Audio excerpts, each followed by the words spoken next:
ክርስቶስ ሰራ ሰንበተ ወጸገወነ ዕረፍተ ከመ ንትፈሳህ ህቡረ አይጻዳተ ወይን ጸገዩ ቀንሞስ ፈረየ ሰሎሞን ጥቀ ኢለብሰ ከማሃዱ እምሉ። በስመ አብ ወወልድ ወመንፈስ ቅዱስ አሐዱ አምላክ አሜን። በዓለም ላይ የምትኖሩ ኦርቶዶክሳውያን እግዚአብሔር ልጆች ሰላም እግዚአብሔር ይብዛላችሁ። የ2018 ዓመተ ምህረት ወርሃ ጽጌ ዘመነ ጽጌ ዕለተ ሰንበት የመጨረሻው እሁድ ጥቅምት 30 ቀን ነው።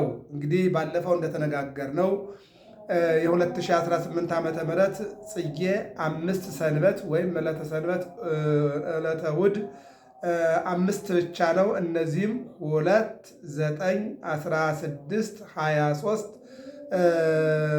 30 በእነዚህ ጥቅምት ውስጥ ላይ ነው 5 እሁዶች የተገኙ።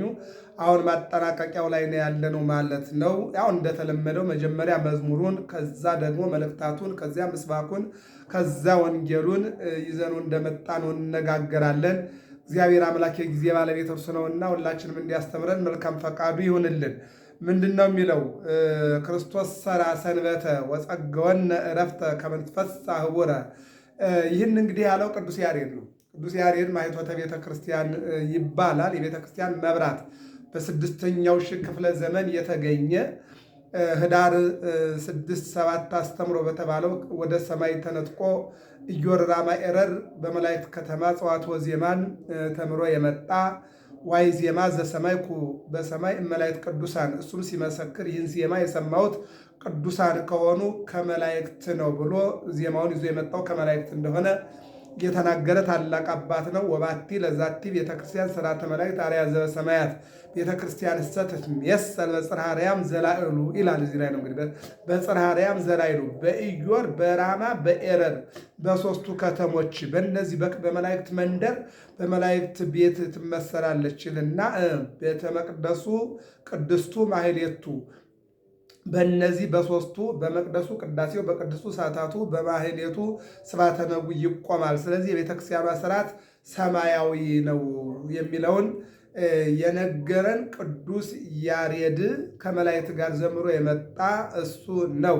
እሱ እንግዲህ ከብሉይ ኪዳን ከሙሴ የሕግ መጻሕፍት ጋር እያገናኘ ከሊቃውንቱም መነኮሳቱን እያመሳጠረ ነው የሚነግረን። ምን ይላል? ክርስቶስ ሰራ ሰንበተ።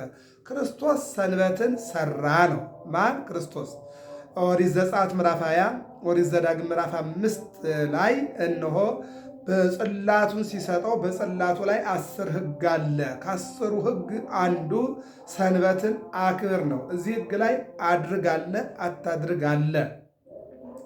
ከእኔ ውጭ ሌላ አምላክ አታምልክ የሚል ሕግ አለ። ሰንበትን አክብረው አድርገው የሚል ሕግ አለ። አታድርገው የሚለው ሕግ አለ። ለምሳሌ አዳምን እንዳትበላ ብትበላ ትሞታለህ አለው። በላ ሞተ። እኛን ደግሞ ሥጋዬን ያልበላ ደሜን ያልጠጣ የእግዚአብሔር መንግሥት አያይም። ብሉ ጠጡ፣ በሕይወት እንድትኖሩ መንግሥቴና ጽድቄን እንድትወርሱ ብሉኝ ብሉ ይላል ያሁኑ ሕግ። የትናንቱ ሕግ ደግሞ እንዳትበላ ነበረ። የአሁኑ ሕግ ደግሞ ዮሐንስ 6:56 ላይ ሥጋዬን የበላ ደሜን የጠጣ ከኔ ጋር ይኖራል፣ እኔም ደግሞ ከእርሱ ጋር እኖራለሁ ይለናል። ስለዚህ ክርስቶስ ሰንበት ሰራ። ክርስቶስ ሰንበትን ሰራ ነው ባጭሩ። ለሙሴ ሃሌ ሃሌሉያ በጾም ወበጸሎት ተመጠ ሙሴ ኦሪተ 10 ቃላተ። እነሆ 10 ቃላትን ወይም ሕግን ወይም ኦሪትን ሲቀበል በሕጉ ወይም ደግሞ በጽላቱ ላይ ያለው 10 ሕግ ነው። ከ10ሩ አንዱ ሰንበትን ነው። ሰንበትን አንተም ቤተሰብህም ንብረትህም ሀብትህም ሁለመናህም ሰራተኛም አክብሩ። እስመ ሰንበት በእንተ ሰብእ ተፈጥረት፣ ሰንበት ስለ ሰው ተፈጥራለችና ሰው ስለ ሰንበት አይደለም። አዎ ሰንበት ስለ እናንተ እንድታርፉባት፣ እንድትነጋገሩባት፣ እንድትወያዩባት፣ አንዱ አንዱን እንዲያስታርቅ፣ አንዱ ለአንዱ እንዲያስብ፣ የታሰረውን ለማስፈታት ለመጠየቅ፣ የታመመውን ለመጠየቅ፣ የሞተውን ለመቅበርና የታዘነውን ለማጽናናት ሰንበት ለእናንተ ተሰርታለች። አዎ የሰንበት ጌታዋ እኔ ነኝ። እኔ ሰርቼ ሰንበትን ሰጥቻችኋለሁና ሰንበትን አክብሩ። እግዚአ ለሰንበቱ አቡአ ለምሕረት፣ የምሕረት አባት የሰንበት ጌታ እኔ ነኝ ይላል መድኃኔዓለም። ይህን ነው የሚለው። ስለዚህ ክርስቶስ ሰንበትን ሰራ። ለምን ካልከኝ በአንድነት ከምን ትፈሳህ ወራል፣ በአንድነት እንድንደሰት። ይሄ ነው እንግዲህ ያዘነውን ያላዘነው ያጽናናል፣ የተራበውን ያለው ይመግባል፣ የተጣላውን ያልተጣላ ያስታርቃል። መቼም የተጣላውን ወዶ አያስታርቅም። ምክንያቱም ከራስ ፍቅር ሰላም ከሌለ ለሌላው እንዴት ልተርፍ ትችላለህ? ሰው እኮ የሚመጸውተው ሲኖረው ነው። ከሌለ ምኑን ይመጸውታል? አንደበትን ለመመጽወት እንኳን ገንዘብን አንደበትን ሰው ለመመጽወት እኮ አንደበት ሲኖር እኮ ነው ፈቃደኛ የሆነ አንደበት ሲኖር ነው። ስለዚህ ከመንትፈሳህ ውረ አንድ ሁነን እንድንደሰት ክርስቶስ ሰንበትን ሰራ ይለናል። አይጻዳተ ወይን ጸገዩ ይለናል። ይቀጥልና ስጦታን የወይን ቦታዎች አበቡ ከመንትፈሳህ ውረ አንድ ሁነን እንደሰት ዘንድ እረፍትን ሰጠን ይልና አይጻዳተ ወይን ጸገዩ ሶሎሞን ጥቀ ይለብሰ ከማዱ እምሉ። ሶሎሞን የሚገርማችሁ ነገር 600 ሸማኔዎች አሉት። ከ600 ሸማኔዎች የአንዷን አበባ የሚያክል መዓዛ እንኳን የለም የሚለውን ነው የሚተረጉመው። ባጭሩ ግን ክርስቶስ ሰንበትን ሰራ። የሰራውን በአንድነት እንደሰት ዘንድ እረፍትን ሰጠን። የወይን ቦታዎች አበቡ፣ ቀንሞስ አፈራ። ቀንሞስ አፈራ ይልና ሰሎሞን እንኳ በክብሩ ሁሉ የአንዱን ያክል አልለበሰም። ሶሎሞን ጥቀ ይለብሰ ከማሃዱ በኩሉ ክብሩ ከማሃዱ ሙሉ። ከአንዱ በተራራ ወይም በሜዳ ካሉት አበቦች የአንዱን ያክል አልለበሰም፣ በክብሩ ሁሉ ማለት ነው። ሶሎሞን እንኳ በክብሩ ሁሉ የአንድን ያህል አልለበሰም።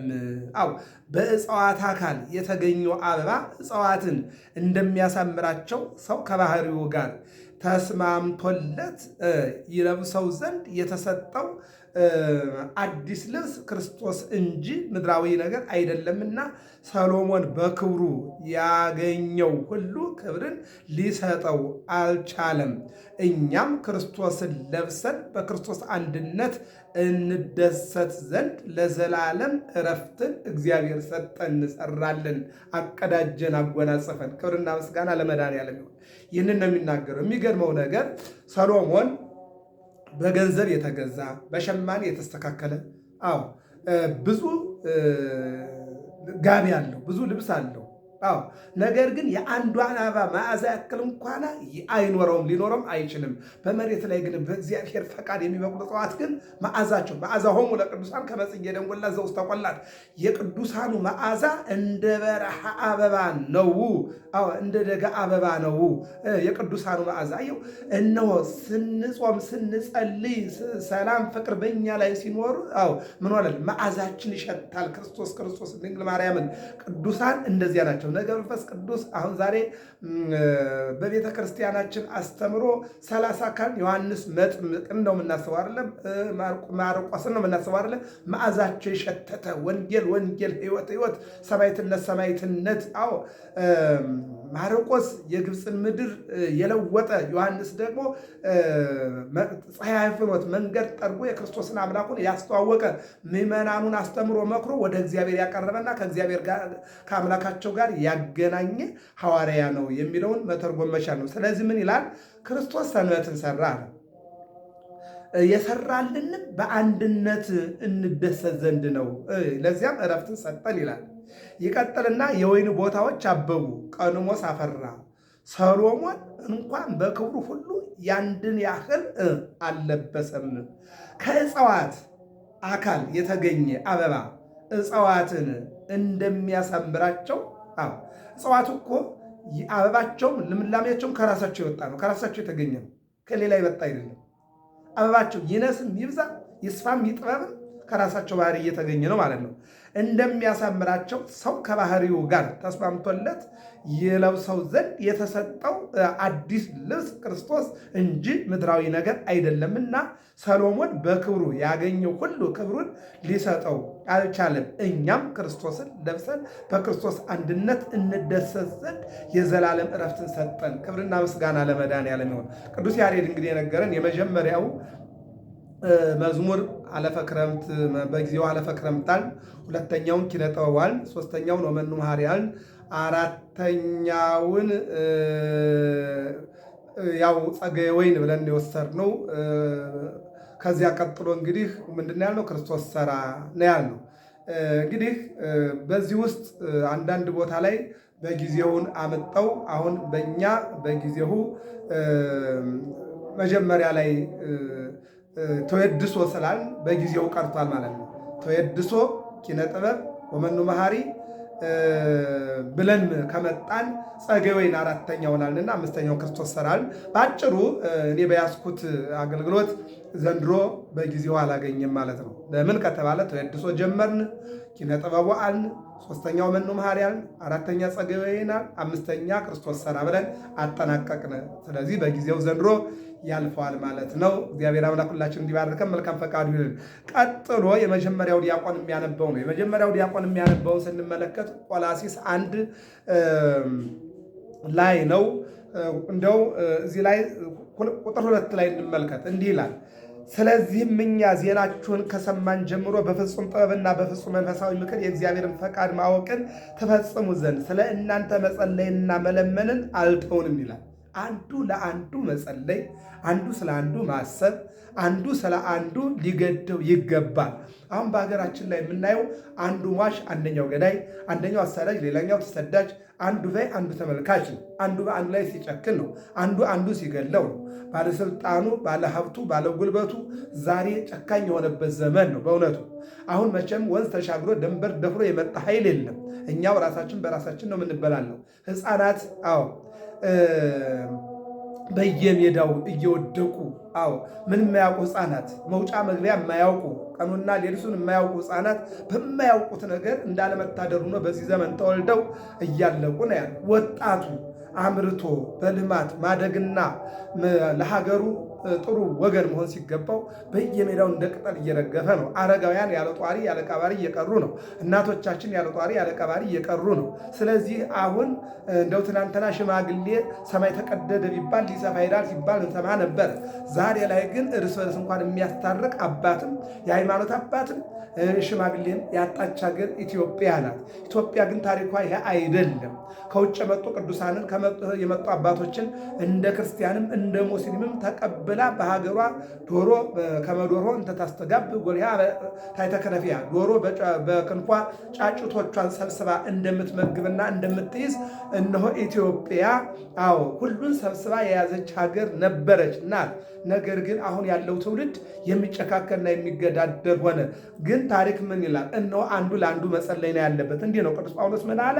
ስለ እናንተ መጸለይና መለመንን አልተውንም፣ ወደ እግዚአብሔር በሚገባችሁ ትሄዱ ዘንድ በበጎ ሥራ ሁሉ ፍሬ እያፈራችሁ እግዚአብሔርንም በማወቅ እንደ ጸጋችሁ በሁሉ ደስ ታሰኙ ዘንድ በፍጹም ኃይል በክብሩ ጽናት በፍጹም ትዕግስት በተስፋና በደስታም ጸንታችሁ በብርሃን ቅዱሳን ለሚታደሉት ርስት የበቃን ያደርገን ዘንድ እግዚአብሔር አብን እናመሰግናለን ብሎ ሐዋርያው ቅዱስ ጳውሎስ ለቆላስይስ የጻፈውን የመጀመሪያው ዲያቆን የሚያነበው ይህንን ነው። እዚህ ላይ ልናየው የሚገባን ነገር ምንድን ነው ያለው? ወደ እግዚአብሔር በሚገባችሁ ትሄዱ ዘንድ በበጎ ስራ ሁሉ ፍሬያችሁ። አሁን በዚህ ዘመን በእውነት ሲለው እንነጋገር ከተባለ ሰው በዚህ ዘመን ያፈራው ምንድን ነው? አሁን ለምሳሌ መሬት እንደ ዘንድሮ ይዛ አታውቅም። በምስራቁም በምዕራቡም በሰሜኑም በደቡብም ብንመለከትና ብንሄድ መሬት አደራዋ መልሳለች። አዝመራው በጣም ይዟል። መጀመሪያ ቡቃያው፣ ከዚያ ደግሞ አበባው፣ ከዚያ ደግሞ ፍሬው። አሁን መሬት መቼም በሚታይ መልኩ ታጭዶ ተከምሮ ተወቅቶ ከገባ አዝመራው በልዩ ሁኔታ ይይዟል። እሺ መሬት አደረዋን መለሰች ለመልካሙ ገበሬ እግዚአብሔርን መልካሙን እግዚአብሔርን አምኖ ለዘራ መልካሟ መሬት መለሰችለት። ህየንተ አሐዱ 30 ወ60 ወሜት ስለ አንዱ ፈንታ 30 60 መቶ ፍሬ አፈራችለት። እኛስ የሰው ልጅ ዛሬ ፍሬው ምንድን ነው? እያጨርን ያለው ምንድን ነው? እየከመርን ያለን ምንድን ነው? መገዳደል፣ መለያየት፣ መጠፋፋት። ኧረ እግዚአብሔር አምላክ ወደ ህይወታችን ሁላችንን እንዲመልሰን የአምላካችን እግዚአብሔር መልካም ፈቃድ ይሁንልን። በእውነት በጣም የሚያሳዝን እኮ ነው እናንተ። ይሄ ሁሉ ችግር ምንድን ነው? በስርዓት ወደ ቤተክርስቲያን መመላለስ አለመቻላችን ነው። እግዚአብሔርን ደግሞ እንደ አምላክነቱ ማክበር አለመቻላችን ነው። ይህንን የሚያስረዳን እኮ። ስለዚህ ወደ እግዚአብሔር እንድንመለከት የእግዚአብሔር አምላካችን መልካም ፈቃዱ ይሁንልን። ይህንን ነው የሚነግረን። የሚገርመው ነገር እዚያ ቀጥሎ ሁለተኛው ዲያቆን ደግሞ ያነበበው ያዕቆብ 1 ላይ ነው። ያዕቆብ 1 ምዕራፍ 1 ላይ ነው ያነበበው። እዚያው ወንድሞች ሆይ ልዩ ልዩ መከራ በሚመጣባችሁ ጊዜ በሁሉ ደስ ይበላችሁ። እንግዲህ እነ ቅዱስ ጊዮርጊስ እነ ቅዱስ ገላውዲዮስ እነ ቅዱስ እስጢፋኖስ ሁሉን ስንቱን ቆጥረን አንዘልቀውም። ዕብራውያን 11:31 ላይ ስለነ ጌዴዎን ስለነ ባርቅ ስለነ ዮፍታሔ ተናግሬ አልዘልቀውም ጊዜ የለኝም ነው ያለው። ስለ ሰማዕታት እኛ እነማን ብለን አንዘልቀውም። ነገር ግን እነዚህ ሁሉ ያለ ሰማዕትነት የእግዚአብሔር መንግሥት ስለማይገኝ፣ ሰማዕትነት ማለት ደግሞ የገነት ቁልፍ የመንግሥተ ሰማያት ቁልፍ ማለት ነው። ስለዚህ ምን አለ? ወንድሞች ሆይ ልዩ ልዩ መከራ በሚመጣባችሁ ጊዜ በሁሉ ደስ ይበላችሁ። በሃይማኖታችሁ የሚመጣው ፈተና ትዕግስትን እንደሚያደርግላችሁ አውቃችሁ ምንም የሚጎድላችሁ ሳይኖር ፍጹማንና ጤነኞች ትሆኑ ዘንድ ትዕግስት ፍጹም ግብር አላት ይልና በሃይማኖታችን የሚመጣው ነገር ሁሉ እኛ ለመንግስቱ የሚያደርግ እንጂ የሚጎዳን አይደለም። ዛሬ አንድ ጊዜ 25 ክርስቲያኖች፣ አንድ ጊዜ 5 ክርስቲያኖች፣ በዚህ ሳምንት እንኳን 30 ክርስቲያኖች በሃይማኖታቸው በማተባቸው ኦርቶዶክስ በመሆናቸው በማንነታቸው ምክንያት እንደ ጎመን እየተቀረደዱ እየወደቁ እያየን ነው። በእውነት ኢትዮጵያን እግዚአብሔር ያስባት። ግን ምን አለ እሱ? ጥበብን ያጣት ሰው ቢኖር ሳይነቅፍና ሳይነፍግ ለሁሉ በልግስና የሚሰጥ እግዚአብሔርን ይለምን። አሁን ጥበብን አጠናል። ጥበብ ምንድን ነው? ቀዳሚሃ ለጥበብ ፈሪሃ እግዚአብሔር፣ እግዚአብሔር መፍራት ነው የጥበብ መጀመሪያው። አሁን በዚህ ዘመን ትውልዱ እግዚአብሔርን እየፈራ ነው። እግዚአብሔርን ቢፈራማ ጦንቻውን ተማምኖ ሕፃናትን ለምን ይገላል? እግዚአብሔርን ቢፈራማ ጉልበቱን ተማምኖ ወጣቱን ለምን ይገላል? እግዚአብሔርን ቢፈራማ አረጋውያንን ያለ ጧሪ ለምን ያስቀራል?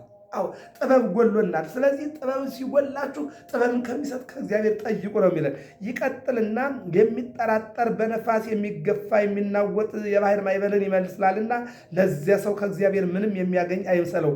ሁለት ልብ የሆነ ሰው በመንገዱ ሁሉ ይታወካልና። ሁለት አምላክ የለም፣ አንድ አምላክ ነው። ብርና እግዚአብሔር አምላክ ሊሆኑ አይችልም። ወይ ብር ወይ እግዚአብሔር መምረጥ ነው። ምንም እንኳና ብርንና እግዚአብሔርን ሀብትንና እግዚአብሔርን የምናደራድርበት ጠረጴዛም ወንበርም ባይኖርም፣ ነገር ግን ዛሬ ገንዘብም አምላክ ሆኗል፣ ስልጣንም አምላክ ሆኗል፣ ቋንቋም አምላክ ሆኗል፣ ብሔርም አምላክ ሆኗል። ታዲያ እግዚአብሔርን የት እናንግሰው? በየትኛው ሞራላችን እግዚአብሔር እንበለው? ይህንም ነግረን ወደ ወንጌሉም እዚያው ላይ ስለሚመጣ እንሄድበታለን። ድሃው ወንድማችን ከፍ ከፍ በማለቱ ይመካ፣ ባለጠጋውም በመዋረዱ ይመካ። እንደ ሳር አበባ ያልፋልና፣ ሁሉም እንደ ሳር አበባ ያልፋልና። ውበትም ያልፋል፣ ደምግባትም ይረግፋል፣ ሁሉም ነገር። እኛም ነገ ወደ አፈርነት እንቀየራለን። ስለዚህ አንዱ ለአንዱ ሸክም መሆን የለበትም። አንዱ ለአንዱ ዕዳ መሆን የለበትም። አንዱ ለአንዱ ፍዳ መሆን የለበትም። አንዱ ለአንዱ መልካም ነው መሆን ያለበት። ይህንን ነገር ነው ሐዋርያው ያዕቆብ ምን አለ? እነሆ አለ። ምን አለ? አንዱ ለአንዱ የሚጸልይ አንዱ ለአንዱ የሚያስብ ይልቁንም ደግሞ እግዚአብሔርን አምላክ ብለን እንድናምን እንጂ ሁለት አምላክ ሁለት ልብ ሊኖረን አይገባም። አምላካችን እግዚአብሔር ልባችንም የእግዚአብሔር። ሰሎሞን በተለያየ መልኩ ተናግሯል። ልብህን ጠብቅ የነፍስን መውጫ ነውና፣ ይልቁንም ደግሞ ልብህን ጠብቅ የእግዚአብሔር ማደሪያ ነውና። ክርስቶስን በመዋዕለ ስብከቱ ለሰማይ ወፎች ጎጆ አላቸው፣ ለምድር አራዊትም ለቀበሮችም ጉድጓድ አላቸው። የሰው ልጅ ግን ራሱን የሚያስጠጋበት ቤት የለውም አለ። የሰው ልጅ የእግዚአብሔር ልጅ ማደሪያ የሰው ልቡና ነበረ። የሰው ልቡና በዘረኝነት፣ በቋንቋ፣ በተራራ፣ በሙስና ተመላ። ስለዚህ ማደሪያ አጣ፣ ማረፊያ አጣ። ይህንን ነው የሚነግረን። ወደ መዝሙሩ ስንሄድ መዝሙር 1 ቁጥር 2 ላይ ነው ወዘህጎ ያነብ መዓልተ ወሌሊተ ወይከውን ከመ ዕፅ እንተ ትክልት አበማ ሰማይ እንተ ትሁብ ፍሬሃ በጊዜሃ። ይህንን ልበ አምላክ ዳዊት የመጀመሪያ መዝሙር ነው። እዚህ ላይ ምን ይላል? ነገር ግን በእግዚአብሔር ሕግ ደስ ይለዋል። በማን ሕግ? በእግዚአብሔር ሕግ። ሕጉንም በቀንና በሌሊት ያስባል። እርሱም በውሃ ፈሳሾች ዳር እንደተተከለች ፍሬዋን በየጊዜው እንደምትሰጥ ቅጠሏም እንደማይረግፍ ዛፍ ይሆናል። የሚሰራውን ሁሉ ይከናወንለታል። ያደርግልን መድኃኒዓለም። አዎ የትኛው ሰው ነው ይሄ?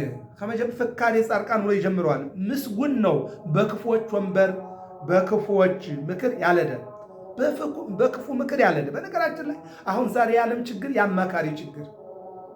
አዎ ባለስልጣናቱ የሚሳሳቱት አማካሪ ችግር ነው። ዳዊት ምን አለ? ማንነትህን እንድነግርህ ጓደኛህን ንገረኝ። አማካሪ ማለት ነው፣ የሚያማክርን ነው። አሁን ምን አለ? ምስጉን ነው አለ። ማን? በክፉዎች ምክር ያልሄደ። የሮብዓም የወደቀው ለምንድን ነው? በክፉ ምክር ነው። ሽማግሌዎችን እንዲህ አላቸው፣ ሰዎች አባትህ ቀንበር አክብዶብናልና አንተ አቅልልን እንገዛላለን አሉኝ። ምን ላድርግ ብሎ አረጋውያን ውስጥ ጠይቃቸው፣ ተገዛላቸው፣ ዝቅ በልላቸው፣ እነሱ ደግሞ ይተኙልሃል፣ አጎንብስላቸው፣ እነሱ ወድቀው ይገዙሃል ብለው ነገሩት። የሽማግሌዎቹን ተዋና ወደ ወጣቶች ሂዶ እንዲህ አሉ ብሎ ሲል እንዲህ አባቴ በልምጭ ከሆነ የገረፋችሁ በጊንጥ ገርፋችኋለሁ፣ አባቴ ትንሽ ቀንበር የጫነባቸው እኔ ግን ትልቁን አደርጋለሁ ብለህ በላቸው ብለው የአማካሪ ችግር የሮብዓም መንግስት እንድትቀደድ ከሁለት እንዲከፈል አድርጎታል ማለት ነው። አያችሁ። ስለዚህ የአማካሪ ችግር ሰዎችን ለስህተት ይዳርጋል ማለት ነው። በትዳር ላይ፣ በንግስና ላይ፣ በሃይማኖት ደላላ አያስፈልገውም። ከሆነም ደግሞ እውነትን ከሆነም አማካሪም ከሆነ ልንቀበለው የሚገባና ላንቀበል የሚገባን ነገር መኖር አለበት የሚለውን መውሰድ ያስፈልጋል ማለት ነው። ምስጉን ነው በክፎች መንገድ ያልሄደ፣ በኃጢአተኞች መንገድ ያልቆመ፣ በገዳዮች፣ በአስገዳዮች፣ በአሳዳጆች፣ በምቀኞች፣ በሐሜተኞች፣ በተንከሎኞች መልካም ነገር ከልባቸው የማይፈልቅ አንደበታቸው መልካም ነገር የማይወጣ በእነሱ መንገድ ያልቆመ፣ በዋዘኞች ወንበር ያልተቀመጠ፣ በሀገርም ዋዛ፣ በሃይማኖትም ዋዛ ፈዛዛ፣ በማህበረሰብም በሁሉም ነገር ዋዘኛ የሆኑ የሚሞተው ሰው እንደ ቀልድ፣ የሚሰደደውን ሰው እንደ ቀልድ፣ የሚታሰረውን ሰው እንደ ቀልድ፣ ያጣውን ሰው እንደ ቀልድ፣ ያዘነውን ሰው እንደ ቀልድ በቤዝ የሚመለከቱ በእነሱ ወንበር ያልተቀመጠ። ዛሬ ግን ማን ነው እዚህ ወንበር ያልተቀመጠ? ያልተቀመጠ ማን ነው? የሰው ደም የገደደው ማን ነው? የህፃናት ሞት የገደደው ማን ነው?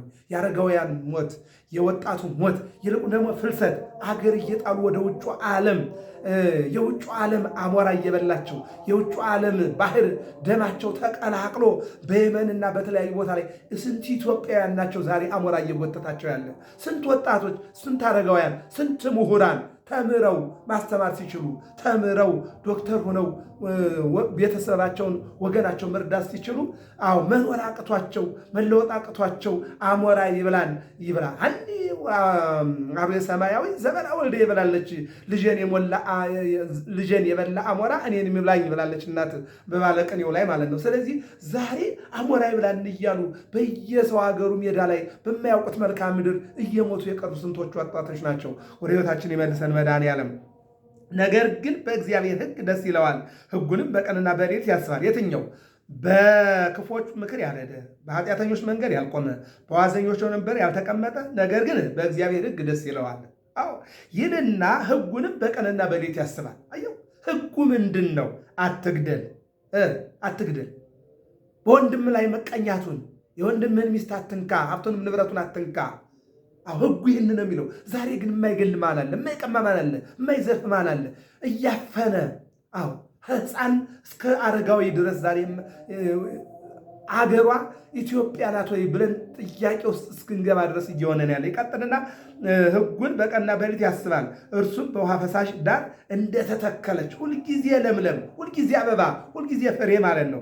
ፍሬዋን በየጊዜዋ እንደምትሰጥ ቅጠሏም እንደማይረግፍ ዛፍ ይሆናል። የሚሰራውን ሁሉ ይከናወንለታል። የሁላችንም እዚህ ላይ ያደርግልን መድኃኔዓለም። አዎ መልካም የሚጾም የሚጸልይ የሚሰግድ በፍቅር በሰላም የሚኖር በዓልን የሚያከብር ወገኑን የሚያከብር ሃይማኖቱን የሚጠብቅ ወንዝ ዳር እንዳለች ዛፍ አንድ ቀን እንኳን እንደማትጠወልግ አንድ ቀን እንኳን እንደማትደርቅ ይልቁንም በጊዜዋ ፍሬዋን የምትሰጥ እነዚህ ቅዱሳን ናቸው። ቅዱሳን ናቸው። ቅዱሳን 24 ሰዓት የሚጸልዩ እግዚአብሔርን የሚፈሩ እነዚህ ቅዱሳን በእነዚህ ውስጥ ነው የእኛን ታሪክ እንደነሱ እንድንወለት እግዚአብሔር ይፈልጋል። ስለዚህ ሕጉን የሚጠብቅና የሚያደርግ ወንዝ ዳር እንደተተከለች ዛፍ በየጊዜውና በሰዓቷን ፍሬዋን እንደምትሰጥ ይሆናል። እግዚአብሔርም ከዚህ ሰው ምን ያገኛል?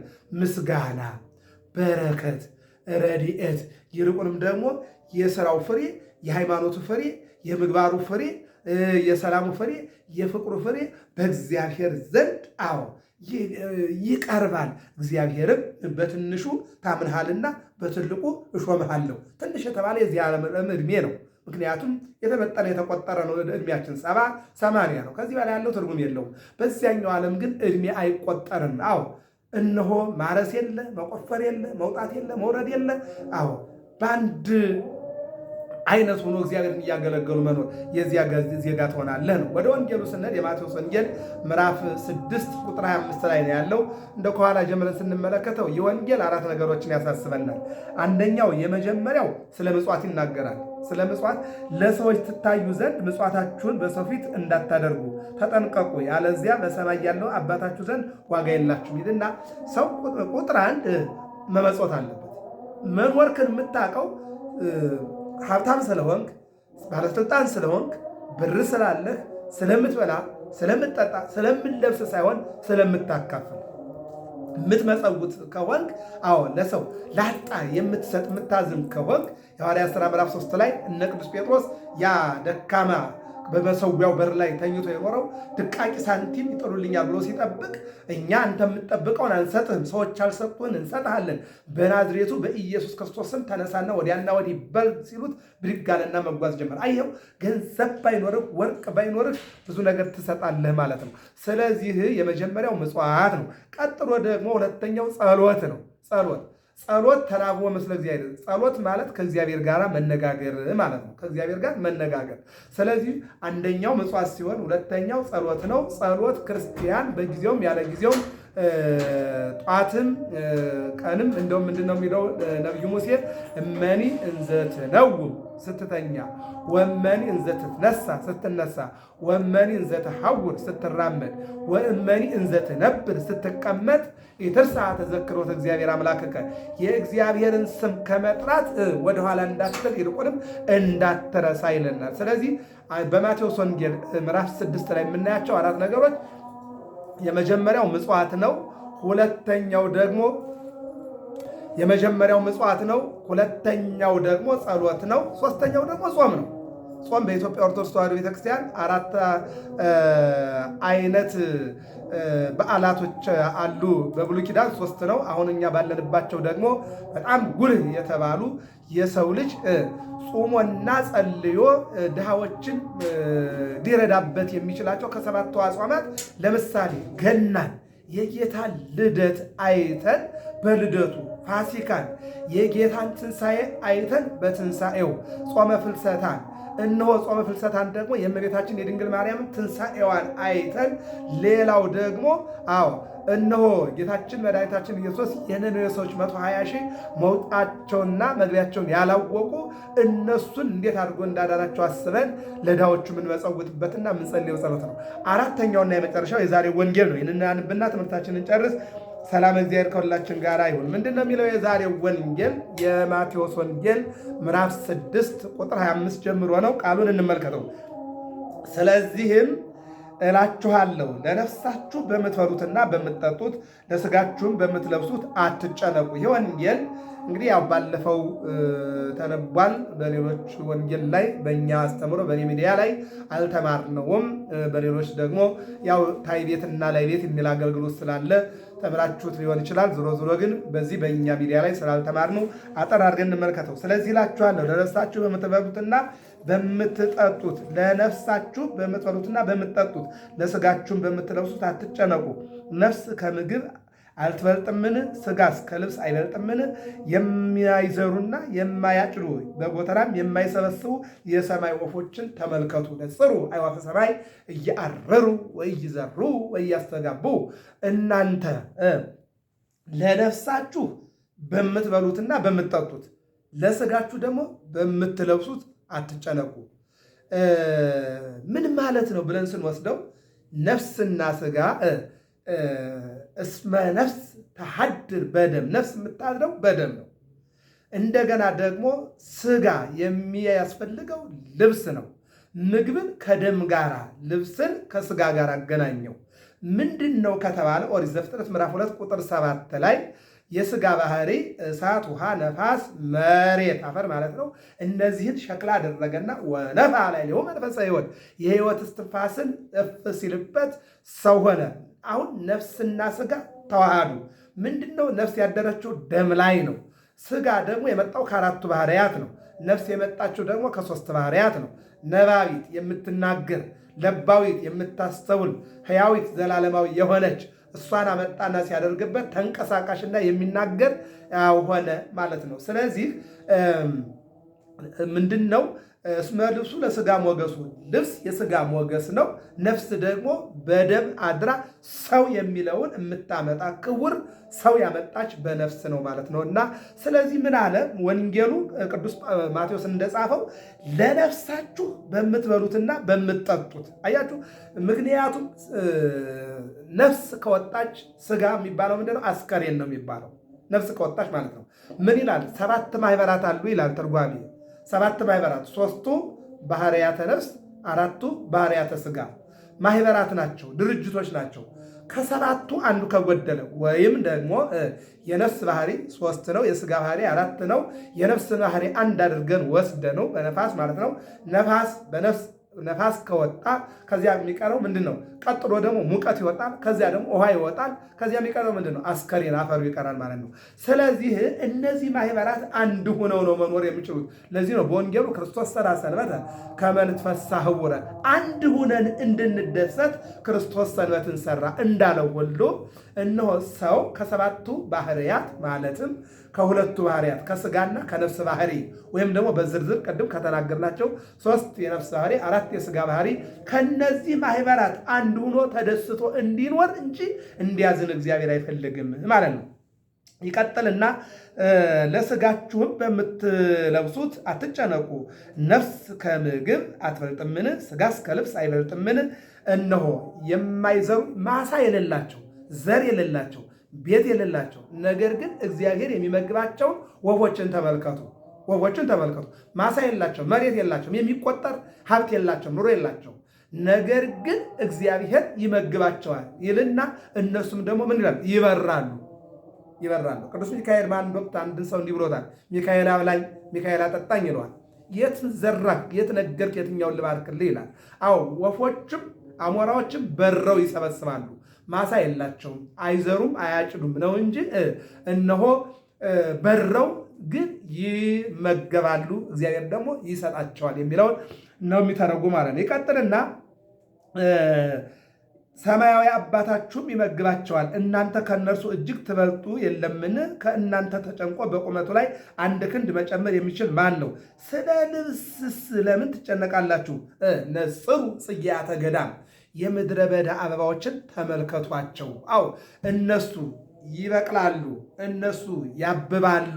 ቅድም እንዳልነው ሰሎሞን ጥቀ ይለብሰ በኩሉ ክብሩ ከማሃዱ እምሉ 600 ሸማኔ ኖሮት ገንዘብ የሚከፈላቸው ጥበብ ያላቸው እንደ አንድ አበባ መዓዛ እንኳን ያላገኘ ከክብሩ እንኳን ምንም ያልተጨመረለት አዎ የዚህ የምድረ በዳ አበባዎች ግን ተመልከቷቸው። ነጽሩ ጽጌያተ ገዳም ርዩ ጽጌያተ ገዳም የምድረ በዳ አበባዎችን ተመልከቷቸው እንዴት እንዲያርጉ እንዴትም እንደሚያብቡ እንዴትም ደግሞ መዓዛቸው ሽታቸው እንዴት እንደተዋበ ይልና እግዚአብሔር ግን አለ ነገር ግን ሰሎሞንስ እንኳ በዚያ ሁሉ ክብሩ ከነዚህ እንደ አንዱ አልለበሰም። አያችሁ ቅዱስ ያሬድ አመጣና ከወንጌሉ ጋር አገናኘ። በነገራችን ላይ የቅዱስ ያሬድ ጸዋትወ ዜማ፣ ድጓ፣ ጾመ ድጓ፣ ዝማሬ፣ መዋሲት፣ ምዕራፍ እነዚህ ከብሉይ ኪዳን ከባህሩ የተቀዱ ናቸው።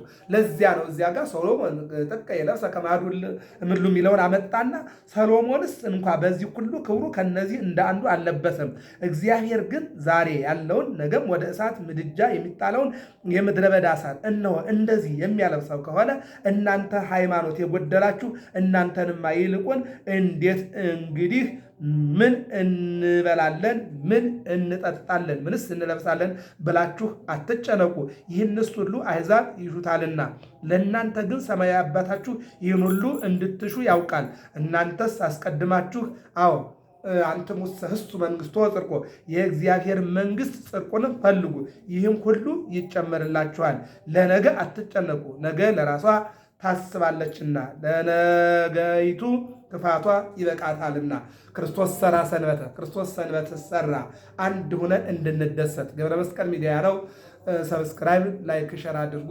የ2018 ዓመተ ምህረት ወርሃ ጽጌ 5 ነው። አምስቱም ጥቅምት 2፣ ጥቅምት 9፣ ጥቅምት 16፣ 23፣ 30 እነዚህ አምስቱ በመጨረሻው ላይ ጥቅምት 30 ላይ ማሳረጊያው ነው። እንግዲህ ተፈጸመ ጽጌ ብለን የምናሳርግበት ነው። በእርግጥ ገና እስከ ኅዳር 5 ይቀጥላል። የሰንበቱን ነው እየተነጋገርን ያለ ነው እንጂ ኅዳር 5 ጽጌው ያልቃል። ኅዳር 6 ቁስቋም ይባላል። ቁስቋም ማለት ተራራ ማለት ነው። ደብረ ቁስቋም ማለት ደብር ማለት ጥቅጥቅ ያለ ዛፍ ያለበት ተራራ ማለት ነው። ቁስቋም ያው ስም ነው።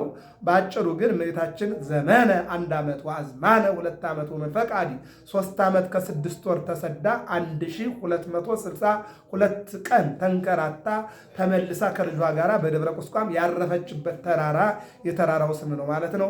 ሀገራችን ኢትዮጵያ ዛሬ በፍቅር በሰላም እጦት ምክንያት እየዞረች ነው ያለችው። እመቤታችንም እንደዛው ጌታችንም በኢትዮጵያ ምክንያት በእውነት እንደምናየው የሕፃናት እልቂት፣ የወጣቶቹ ፍልሰት፣ የአረጋውያን ያለ ጧሪና ያለ ቀባሪ መቅረት ለእኛ ላይ ገደን ይችላል፣ ለእግዚአብሔር ግን ይገደዋልና ሀገራችን ኢትዮጵያን ሰላም ያደርግልን። ሰብስክራይብ፣ ላይክ፣ ሸር አድርጉ። እግዚአብሔር አምላክ ሀገራችን ኢትዮጵያን ሰላም ያደርግልን።